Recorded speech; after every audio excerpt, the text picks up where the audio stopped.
Magandang araw sa inyong lahat at welcome sa aking channel. Hindi napigilan ng ilang fans na maintriga na usisain si kapabila actress Julia Montes matapos makita ang bagong post na litrato nito kung saan kasama ang kanyang manager na si Mac Merla. Nangibabaw ang ganda ni Julia, ngunit sa isa sa mga napansin ng netizens ay tila ayaw na ipakita niya ang kanyang katawan ngayon. Tanong ng mga netizens, tila may itinatago na naman daw si Julia sa bandang tummy. Sa mga litrato kasi, makikitang panay ang pagtatakip nito sa kanyang tiyan o kaya naman ay panay ang mukha lamang ang ipinopost ng aktres.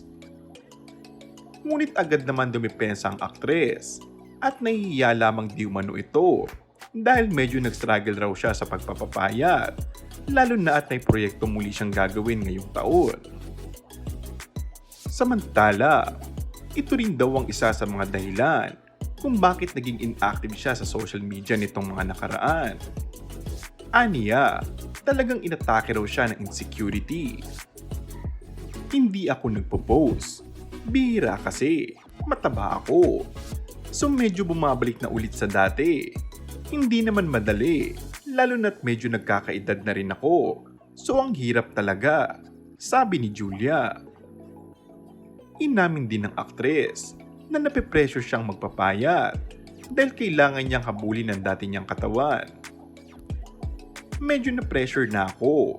Kailangan kong habulin yung katawan ko bago ko magsimula. Samantala, kahit stress ay kitang-kita naman sa aurahan na very happy si Julia sa pagsasama nila ng boyfriend na si Coco Martin. And that's all for our today's video. Kung bago ka lang sa aking channel ay mag-subscribe at pindutin na rin ang notification bell. Maraming salamat!